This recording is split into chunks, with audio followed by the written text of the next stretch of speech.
Shalom, we are going to learn a Mishnah about Purim and Kriyat Megilah, reading the Megillah.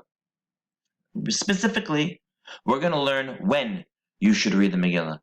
Most of us know that there are two dates Purim is celebrated, that of the 14th of Adar, regular Purim for most of the world, and then Shushan Purim, which is the 15th of Adar, for cities that were mukafim Choma b'yamot Yeshua ben Nun. The cities that were surrounded by a wall from the days of Yeshua ben Nun. That phrase comes from our Mishnah here. Those are called krachim. We'll see that later. Now, that includes Yerushalayim. If you happen to be in Shushan, which is Iran, I don't recommend doing that. Those days would celebrate Purim on the 15th of Adar. However, the Mishnah tells us something a little bit surprising. There are not just two dates that the Megillah could be read on. There are actually 5 dates the Megillah could be read on. If we take a look at our Mishnah, Megillah nikret be'echad asar, be'shnayim asar, be'shlosha asar, be'arba asar, be'chamisha asar, lo pachut, lo yoter. These are all dates. These are all dates in Adar that the Megillah could be read. Be'echad asar is the 11th, B'shnayim asar is the 12th, B'shlosha asar is the 13th, B'arba asar is the 14th, B'chamisha asar is the 15th. Lo pachut means not before those dates, but lo yoter, not after those dates. What we're going to have to try to figure out, or we're going to have to try to learn, is what do those dates refer to? When can we read on all those different dates? Who can read on all of those dates? And why should anybody be reading different dates? We know the Megillah says Purim should be on the 14th and 15th. Those dates are clearly there. Why would we have all these other dates included? Now, to take a look at our Mishnah, the second part right here. This is what we're all familiar with. Krakim, Hamukafim, Choma, Miyamot, Yeshua ben Nun. In the days of Yoshua, certain cities had a wall. If they had a wall at that point, they're included in this. So try to figure out exactly what cities are included in that list. All those Krakim are those types of cities, right? Mukafet Choma is another phrase we'll see for that. Those all read Korin Bechamisha Asar, the 15th of Adar. Kafarim, the Ayarot, which is Egadolot, an ear, those read Korin Be'arba'a Asar. Those read on the 14th of Adar. Those are all other cities in the world. Now, those two dates, the regular dates we're familiar with, 14th and 15th, Ella shekafarim makdimim liyom hakinisa. The kafarim sometimes makdimim means to go earlier. They do it earlier. They push their date back, or really forward. They push it forward to an earlier date. Liyom hakinisa. We're gonna have to figure out what is the difference between these 3 places. What is so special about kafarim that they get to do it earlier? And what is Yom HaKanisa? So we have our questions. When do we read all these different dates? Specifically the Kafarim we see. When do the Kafarim read? Because it's not going to be every single year that they get all these options. What is the difference between all these different categories?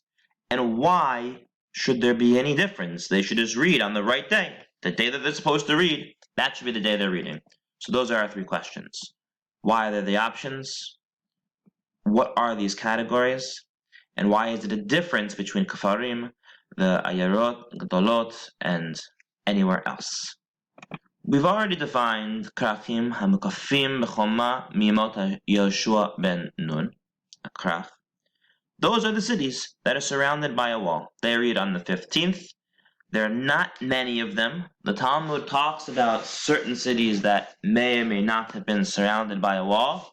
The one that comes up the most is Yerushalayim, theoretically, like I said, in Shushan.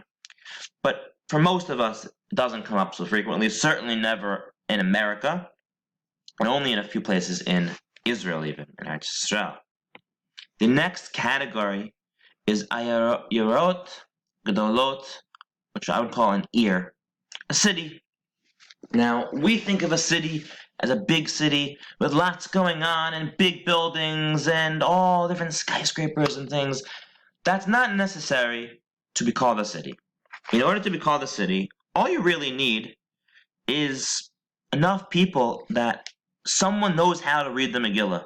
For sure, someone there, maybe even a few people, know how to read the Megillah.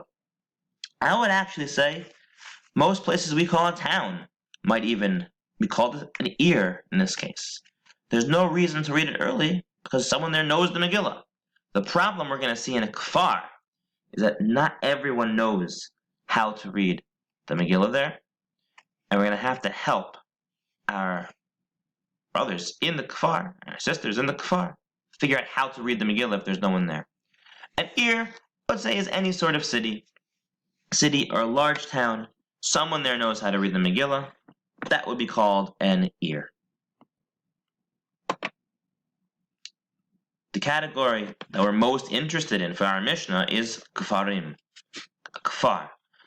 Kfar is translated as a village, but it's not just a village. It's a small place where most of the people that live there are farmers or other workers who, what they really do is supply stuff for bigger cities. They're going to go and sell their things in a bigger city. They don't necessarily have the best education. They don't necessarily know how to read the Megillah. No one in the city might know how to read the Megillah. If no one knows how to read the Megillah, they're going to have to travel on Purim to an ear where someone does know how to read the Megillah. Because of that, we're going to see, is why we're going to be allowing them to read earlier. They're going to read on an earlier day, on the Yom HaKnisah, to stop them from having to schlep back and forth and back and forth and back and forth.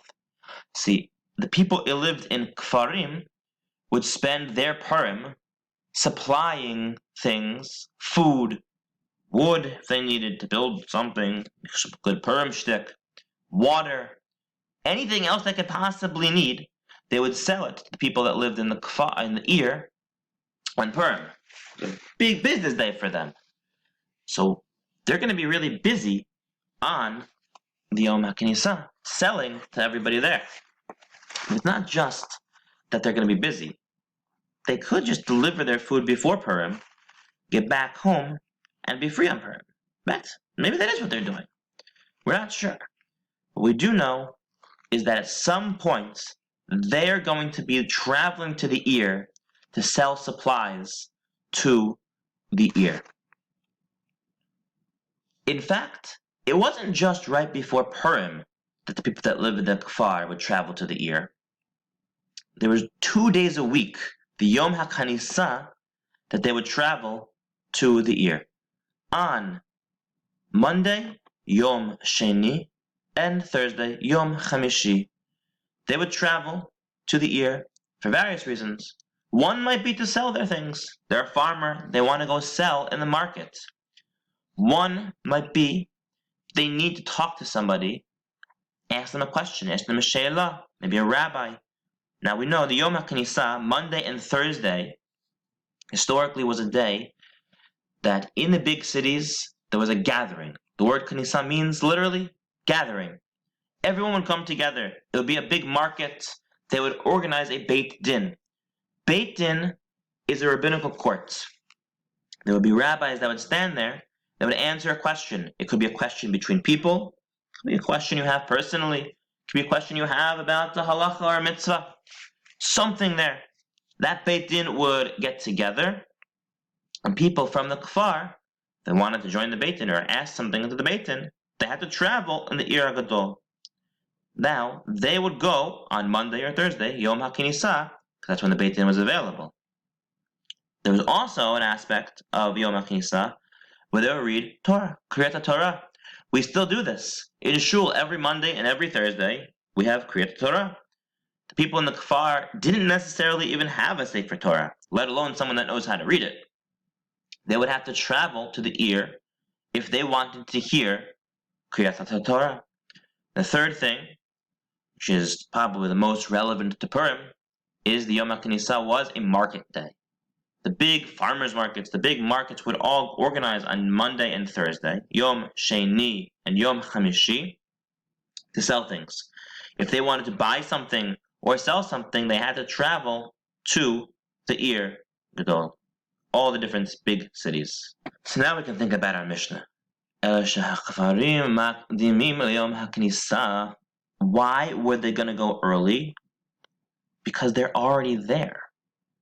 If you make these people who are trying to sell things, they're trying to help out the people in the Ir where there aren't farms. They don't necessarily have all the sources of water. They don't have all these things they need. So they're going on the Yom HaKnisa.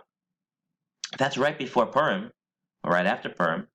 They have to travel to the Ir and then back to hear Megilah. But then they realize they don't have anyone to read Megilah. So they travel back to the Ir, Yom HaKnisa. They're going back and forth and back and forth. They can't be with their families. They can't be with their friends. They're busy traveling the whole time. What kind of Purim is that? The Anshe Knesset HaGadolah were Megilah for them. They said, you know what? Because you're helping, because you're selling, you're traveling so much, really you should read it on the 14th of Adar, but we're going to let you read it earlier because you're already in the Ir. Once you're in the Ir, find someone that knows how to read the Megillah and have them read for you on that day. Don't come back again to the Ir to hear the Megillah. You can hear it while you're here already. We're going to see there's going to be multiple ways this plays out. If they can read it on the 14th, meaning they're already in the city on the 14th, for sure they should read it on the 14th, on the proper day. However, if they're in the city right before Purim, they don't have to go home, come back, go home, come back. They don't have to come back again to hear Megillah. They can hear it while they're there. An example would be, you're going to see these charts in your packet. We're going to complete these. This is really based on the second Mishnah, which I would like you to take a look at yourselves. If Purim fell out on Monday, Yud Daled, that's Yom HaKnisa. They're already going to be in the city. They're already in the city for Yom HaKnisa. They don't have to travel back. Read it on the same day. Everyone reads it together, and then the Krachim will read it on the next day. Right? The Kafot Choma. That's an easy situation. What's more complicated is if Yom HaKnisa was on Yud Gimel, the 13th of Adar. So you're going to tell me, the people are here. They're traveling probably on Sunday already to the Ir. They're in the Ir on Monday. They have to go home for Purim. They realize, I got to go back to the city. So now I have to go back to the city on Tuesday, which I just came from on Monday. I'm going there and back and there and back. And it's a big tircha. It's a big hassle for them. We don't want to make their lives so miserable. We don't want to make it so hard for them. So while they're here on Monday, Yom Sheni, the 13th of Adar, Chazal say you can read it then. Then you can go back and celebrate Purim with your families and friends on Yud Daled, just like you otherwise would have. We're going to see in the next Mishnah, which is also in that packet, all these different days have all different, every year really, how it falls out. It's going to change whether or not Kfarim can go. If they're able to hear it on the right day, they have to hear it on the right day. Similarly, if you're really in a place that has someone that knows how to read Megillah on the same day, you should read it then. Nowadays, I don't think I've ever heard of anyone reading it earlier because of this reason. Now, it's important to remember, this is all b'di avad. Lechatchila, you should hear it on Yud Daled, or Tetvav if you're Shushan Purim. All these days going earlier is b'di avad, meaning it's a very hard situation. It's very challenging. You're not able to do it otherwise. It's not the best way to do the mitzvah. Take a look at the Mishnah in your packet. See if you can fill that out. Finish that. Talk about it. Review it again together.